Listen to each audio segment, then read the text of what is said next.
Merci Jean-François d'être de retour dans la zone Country-Rock et j'ai le plaisir d'avoir avec moi Pierre-Paul Bézile-Lacasse de Lacasse et Associés. Et on va parler encore finance avec Pierre-Paul et on va parler de dossiers qui vont peut-être toucher les gens qui font du commercial. Pierre-Paul, bonjour. Bonjour Denis. Hey Pierre-Paul, aujourd'hui on va parler de redressement financier, mais de redressement financier corporatif. Donc on s'adresse aux corporations, aux gens qui ont des business là. Oui, effectivement. Dans le fond, là, c'est de démystifier un petit peu ce qu'on fait, ce qu'on regarde quand on rencontre des entrepreneurs. Les entrepreneurs qui veulent se mettre sous la protection de la loi sur la faillite. Hein, donc, ça veut dire pas nécessairement faire une faillite. Donc, ça veut dire on veut tenter de rester en opération. Mais le fardeau de la dette est trop pesant pour arriver à dégager un bénéfice ou pour arriver à espérer dans un délai raisonnable payer ses dettes. Bon, ça veut dire que dans un délai raisonnable, on ne paye pas ses dettes. Ça veut dire qu'il faut regarder ce qui se passe dans le business à quelque part. Parce que là, on parle il y a des entreprises qui vont vraiment pas bien. Là. On a de la misère à avoir des contrats, ça n'arrive pas. Mais il y a des entreprises où les contrats sont là, où tout est là. Normalement, ça devrait bien fonctionner, mais c'est pas le cas. Oui, mais effectivement, que ce soit à cause de pénurie de main-d'œuvre, ça, on le voit dans plusieurs domaines encore présentement, que ce soit, et quand je parle de pénurie de main-d'œuvre, c'est pas nécessairement que les gens présentement ne trouvent personne, mais c'est qu'ils trouvent personne, on va dire, de rentable, de compétent pour le salaire qu'ils doivent les payer pour dégager des bonnes marges de profit. Donc ça, c'est le premier problème. Puis sinon, on a évidemment la hausse des taux. Donc les gens qui ont beaucoup de financement, que ce soit marge de crédit ou que ce soit des prêts qui doivent renégocier, là, les taux d'intérêt augmentent. Ça aussi, ça met de la pression. Puis il y a évidemment encore toujours des contre-coups du COVID. Là. Donc ça aussi, ça l'a amené des arrêts d'opération. Ça l'a amené la dette là, du fameux 40 ou 60 000 $ du gouvernement. Donc tous ces éléments-là s'ajoutent. Et quand on analyse ça avec les gens, ce qu'on fait essentiellement, et là je vais parler de propositions concordataires, donc ça c'est une offre qu'on fait aux créanciers pour éviter la faillite. Donc quand on fait ça, essentiellement on fait une offre aux créanciers et on va analyser toutes les dettes. Donc on va regarder les marges de crédit, les fournisseurs, les taxes, TPS, TVQ, est-ce qu'il y a des retards. On va vraiment analyser tout ça pour voir, on va faire ce qu'on appelle un flux de trésorerie. Un cash flow en anglais, pour dire, OK, mettons qu'on a une opération, on a tel montant de vente, on a tel montant d'achat, on a tel coût fixe, tel coût variable, on fait une espèce de schéma financier et on ne met pas dans ce schéma-là tout ce qui est dette, tout ce qui est paiement de l'arrérage des dettes des fournisseurs, même du passé, tout ça. On tasse ça pour voir, premièrement, est-ce qu'une entreprise est viable? Okay. Si elle ne l'est pas, là, il faut restructurer. Il faut réfléchir à autre chose. C'est-à-dire qu'il va falloir peut-être vendre certains actifs, il va falloir peut-être se débarrasser de certains paiements. Ou si l'entreprise est viable au niveau opérationnel, là, il faut remettre la deuxième partie du tableau là, que j'appelle, qui est tout le paiement de la dette. Et c'est là qu'on va tenter qu'on va faire vraiment une restructuration des dettes et qu'on va regarder. Je vais te donner un exemple simple. Là. On a pour 400 000 de fournisseurs. On se rend compte que dans les projections financières, avec les intérêts, tout ça, on n'est pas capable de payer ça. On peut dire, regardez, on va faire une offre aux fournisseurs de les payer 1 000 $ par mois pendant une certaine durée qui va faire qu'on va leur donner 150 000 sur le 400 000. Donc, ils perdront pas tout. Ils vont nous garder comme clients. Donc, ils vont continuer de pouvoir faire des profits dans le futur avec nous. Et ils vont accepter de prendre une partie des pertes maintenant. Donc, c'est ça le principe de base. Là. Est-ce que c'est ce type de dette-là qu'on appellerait des dettes non garanties, des dettes qu'on doit aux fournisseurs? Oui, effectivement. Donc, les dettes non garanties, celles qu'on va transiger beaucoup dans les propositions concordataires, les fournisseurs, c'est souvent une grande partie de ça. On a les TPS TVQ, que ça peut avoir l'air bizarre, mais c'est quand même une dette non garantie sur laquelle on peut transiger selon certaines conditions dans des dossiers de redressement. Puis on a toutes les dettes qui sont pas sujettes à une garantie, donc exemple des cartes de crédit. Les marges de crédit, des fois, il y a des garanties sur les comptes à recevoir, sur les comptes sur les actifs d'entreprise, mais des fois non. Ça dépend vraiment de la structure. Fait qu'il faut analyser effectivement les contrats avec les gens. Il faut regarder qu'est-ce qu'ils ont de non garantie. Donc ça, on peut leur faire des offres parce que en parallèle, on leur présente toujours à ces créanciers-là, regardez, si l'entreprise fait faillite, voici ce que vous allez recevoir. Et dans ce calcul-là, évidemment, les créanciers garantis ont souvent un peu plus d'argent qu'ils reçoivent parce que si on a une faillite puis qu'il y a des actifs qui sont vendus, ben ils sont prioritaires, les créanciers garantis sur ces actifs-là. Et on a aussi les cautionnements à analyser parce que souvent on a certaines dettes. Comme exemple, je reviens sur les marges de crédit. Ouais. Des fois, ça peut que cette dette-là ne soit pas en garantie, mais ça se peut qu'elle soit cautionnée. Donc, on a tout ce ménage-là à faire avec l'administrateur. Quelles sont les dettes garanties? Quelles sont les dettes cautionnées? Quels sont les impacts personnels de faire un redressement? Fait que c'est pour ça que c'est un peu complexe. C'est pour ça qu'il faut vraiment s'asseoir avec les gens, avec les états financiers, avec les contrats, éplucher ça et arriver avec un plan viable. C'est impressionnant, là, ce dont on vient de parler.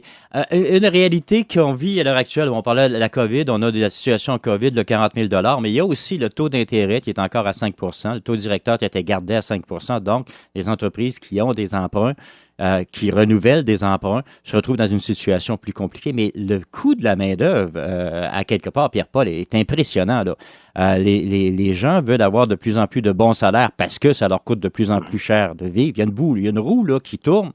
Et on est pris dans cette roue-là en tant qu'employeur également parce qu'on veut donner des conditions acceptables à nos gens. Mais là, ça devient extrêmement compliqué. À travers ça, on peut parler de compétences également qui est plus difficile à trouver. Oui, puis il y a différents secteurs qui sont plus ou moins impactés de ça. Puis présentement, là, j'ai beaucoup d'entreprises. Je vais prendre 2 secteurs en particulier, là, le transport, puis tout ce qui est la foresterie. Là, on va regrouper ça, là, le transport de bois, la coupe de bois, les branchages et tout ce volet-là. Ces entrepreneurs-là qui ont des entreprises qui étaient, disons, des fois, ils ont 2, 3 machines, ils ont des employés pour opérer ces machines-là ou ces camions-là pour transporter. Et à un moment donné, ben là, ils se rendent compte qu'ils n'ont pas le choix de payer un certain niveau de les employés un peu trop cher. Et là, ces employés-là, des fois, c'est des employés qui ont moins d'expérience, donc plus de bris de machine, plus d'absentéisme, donc moins de fiabilité. Ça veut dire qu'à un moment donné, on se retrouve à assumer le coût de grosses machines qui coûtent des centaines de milliers de dollars et qu'il faut que ça opère. Et là, on a des maillons faibles. Des fois, c'est le paiement, le taux d'intérêt est trop élevé là-dessus. Des fois, c'est le manque d'employés. Donc, ça va faire que présentement, plusieurs entrepreneurs vont venir me rencontrer, puis leur objectif, c'est pas tant d'arrêter, puis c'est pas tant qu'ils sont pas capables d'arriver, c'est qu'ils sont pas capables d'arriver avec la structure qu'ils ont présentement. Fait que des fois, il faut regarder avec eux dans un contexte de restructuration. Ben, exemple, on va remettre 2 des 5 camions, ou on va remettre, tu sais, on veut rapetisser les opérations pour être plus en contrôle, parce que l'entrepreneur, il contrôle très bien ce qu'il fait. Des fois, il y a 1 ou 2 employés clés aussi qui sont très fiables, très compétents et tout ça qui valent la peine. Mais des fois, ça devient compliqué d'avoir un paquet de gens sur le payroll qui rentrent pas, qui ont moins d'expérience, des fois, toutes sortes de raisons. Fait que présentement, on voit beaucoup de diminution des opérations et dans ces contextes-là, ben, d'assumer les pertes sur les grosses machines qui sont remises, ben c'est pas possible. Fait il faut faire des restructurations, il faut remettre certains actifs et expliquer aux créanciers que ben c'est ça où on va devoir fermer parce que ça n'arrive plus. Donc c'est ces constats-là qu'on va faire avec les gens. Des fois les gens ils arrivent dans notre bureau, ils ont déjà fait les constats, mais des fois il faut travailler avec eux pour les faire ces calculs-là. Donc c'est quand même toute une démarche pour arriver à avoir les réponses. Là. Mettre toute la machine en œuvre. Parce que là, on en parlait un peu avant de rentrer en ordre, moi et toi, c'est qu'il y a des gens qui ont des chiffres d'affaires de plusieurs millions de dollars, mais quand on regarde en bout de ligne, ce qui reste dans leur poche, ce qui est net, on se retrouve face à une situation extrêmement dangereuse pour eux autres. D'autres qui ont des chiffres d'affaires beaucoup plus bas, qui ne touchent même pas le million de dollars et qui ont un profit net peut-être au-delà du leur. Il y a vraiment un calcul à faire à ce niveau-là. Il ne faut pas se fier à l'image, autrement dit, là. Non, absolument. Puis c'est assez pervers parce que souvent, quand on est plus petit, on est capable d'avoir un très bon contrôle sur nos opérations, sur les gens qui travaillent avec nous. On sait ce qui se passe dans notre entreprise à 100%. Puis plus on grossit, plus on perd ça. Et malheureusement, beaucoup d'entrepreneurs qui vont avoir une grande fierté avec le chiffre d'affaires. Hey, j'ai dépassé le million. Hey, j'ai dépassé le 3 millions, le 5 millions. Peu importe le chiffre. Mais essentiellement, ce chiffre-là, c'est plate, mais on s'en fout. Ce qui est important, c'est une fois qu'on a payé ce qu'on a à payer, ben c'est quoi qui nous reste dans nos poches comme bénéfice ou quel montant on est capable de sortir en salaire. C'est beaucoup plus ça qui est important. Donc, je veux pas dire que le chiffre d'affaires est absolument pas important. C'est ça qui fait grandir notre business. Mais il faut être capable de garder nos marges et il faut être conscient que plus on grossit, habituellement, les marges diminuent tranquillement. Pourquoi? Ben, c'est qu'on a de moins en moins de contrôle. On a de plus en plus de pertes à différents niveaux qu'on qu'on ne peut pas adresser. Il faut se fier à des gens autres que nous. On a des gens, exemple, qu'à l'heure 35 ou l'heure 37h30, ben ils vont arrêter de travailler. Donc, il y a tous ces éléments-là qui fait qu'on est moins efficient en termes de l'énergie qu'on met dans l'entreprise et ce qu'on en ressort. Donc, on est plus en mode gestion. Fait que, tu sais, il faut juste y penser. Ça va dépendre d'une industrie à l'autre, ça va dépendre d'un modèle d'entreprise à l'autre, ça va dépendre de la qualité des employés et des employés clés qu'on a dans notre entreprise et le domaine, et ça dépend de plein de choses. Mais le chiffre d'affaires, c'est pas du tout une mesure du succès. Et encore là, ben, il y a beaucoup de gens qui n'ont pas eu d'entreprise, qui pensent que, exemple, les travailleurs autonomes ou les entrepreneurs sont tous riches. Ben, c'est très, très loin de la vérité. Parce que on a énormément de risques comme entrepreneur, comme travailleur autonome, comme propriétaire d'entreprise qu'un salarié n'a pas. Donc, c'est toutes des choses qui rentrent en considération, mais l'attrait du chiffre d'affaires est un gros problème pour les gens qui ont notamment de la croissance beaucoup trop rapidement et qui prennent pas le temps de l'assimiler à leurs opérations. Ça prend des gestions bien faites, là, parce que on s'entend là, qu'à quelque part, c'est le clé, c'est le nerf de la guerre, hein, parce que la gestion qui est pas bien faite, ça joue des tours. Ça prend des gestionnaires alentour de ces entreprises-là, peut-être. Est-ce qu'ils ont tous de bons gestionnaires ou on se retrouve dans des situations où on n'en a pas de gestionnaire, où c'est le propriétaire qui gestionne? Certains sont probablement bons, mais d'autres, c'est peut-être pas leur métier ou leur force.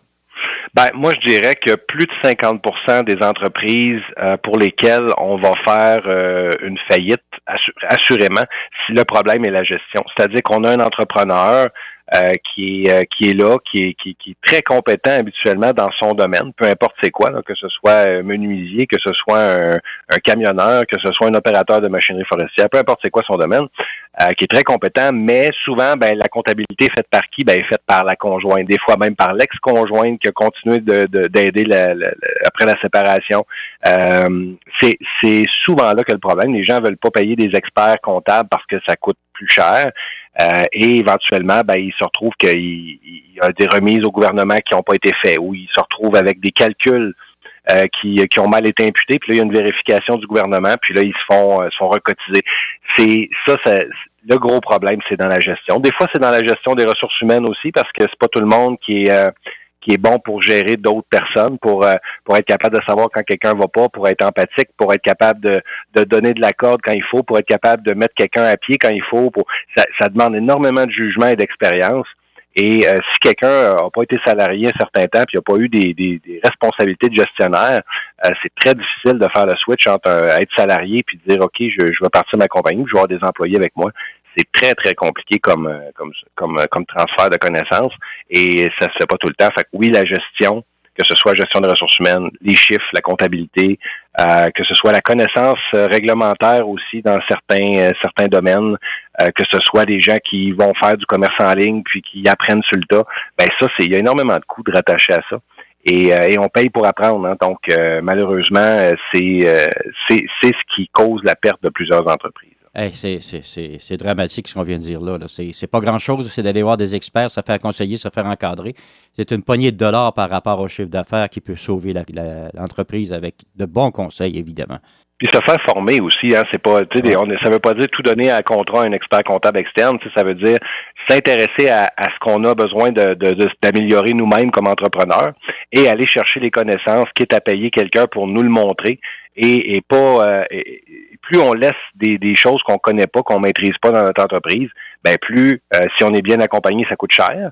Et si on est mal accompagné, on va avoir des problèmes. Donc, on est mieux de prendre le temps qu'il faut pour aller chercher les connaissances nécessaires, puis se perfectionner dans ce qu'on maîtrise pas. Et s'il y a quelque chose qu'on n'a vraiment pas la capacité de gérer, ben d'avoir des partenaires avec nous qui vont effectivement être capables de nous aider à suivre nos choses puis à nous structurer. Génial. Pierre-Paul, c'est déjà tout le temps qu'on a. Ça passe toujours trop vite. On donne les coordonnées pour vous rejoindre? Oui, les gens peuvent nous joindre au 1-844-LACASSE, peuvent nous écrire à info@lacasssyndic.com, peuvent aussi, évidemment, nous rejoindre sur notre LinkedIn, notre Facebook ou sur notre site Internet, lacasssyndic.com, Lacasse et associés. Donc, on est deux syndics en Abitibi-Témiscamingue. On est les deux dans notre cabinet Lacasse et associés. Génial. Pierre-Paul, encore une fois, merci d'avoir pris le temps de venir jaser avec nous. Je suis certain que les gens qui ont entendu ça vont agir en conséquence. J'espère que ça va faire allumer des lumières aux gens. Merci, Denis.